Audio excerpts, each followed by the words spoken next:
అనుదినమన్న శ్రోతలకు మన ప్రభువును రక్షకుడై ఉన్న యేసుక్రీస్తు యొక్క సరిసాటి లేని మహా గొప్ప పరిశుద్ధమైన నామమునందు శుభములు.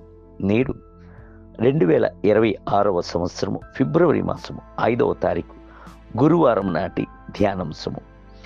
ఆలోచన 73వ కీర్తన 23 మరియు 24 వచనమందు, ఆయనను నేను ఎల్లప్పుడూ నీ యొద్దనున్నాను, నా కుడి చేయి నువ్వు పట్టుకొని ఆదుకొనుచున్నావు, నీ ఆలోచన చేత నన్ను నడిపించెదు, ఆ తరువాత మహిమలో నీవు నన్ను చేర్చుకొందువు.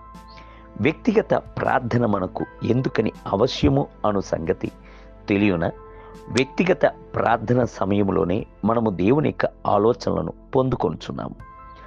ఆయన మనపై తన యొక్క కన్నులను ఉంచి మనకు ఆలోచన చెప్పుచున్నాడు.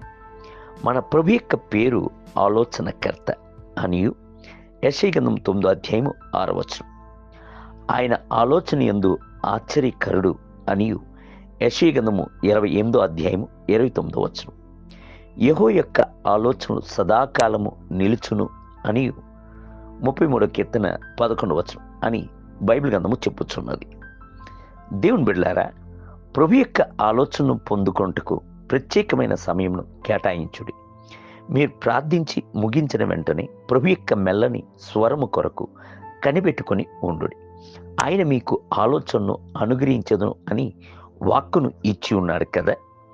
బైబిల్ గ్రంథము సెలవిచ్చుచున్నది, ఆలోచన లేని స్థలమునందు జనులు చెడిపోవుదురు.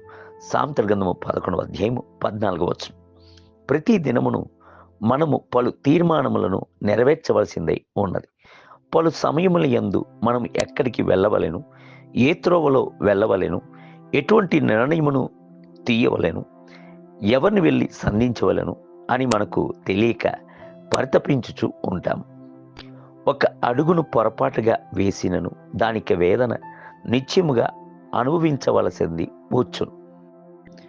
ప్రభు మనకు ఆలోచన చెప్పుట కొరకే ఆలోచనను అనుగ్రహించు ఆత్మను ఉంచి ఉన్నాడు.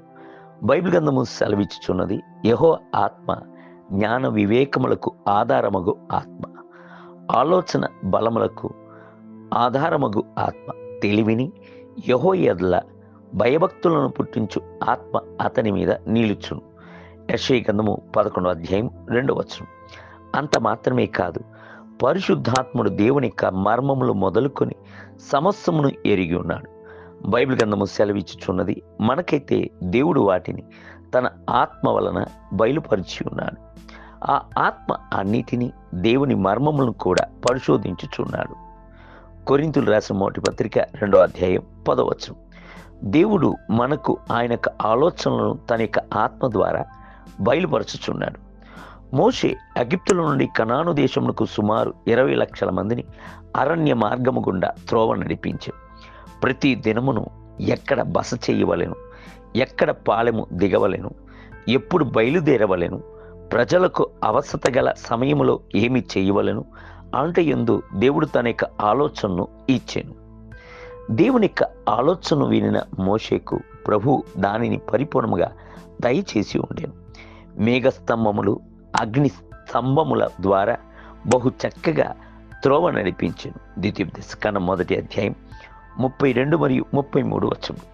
అద్భుతమును చూడజేశాను. దేవుని బిడ్డలారా, వ్యక్తిగత ప్రార్థనలో ప్రభు యొక్క ఆలోచనను అడుగుడి.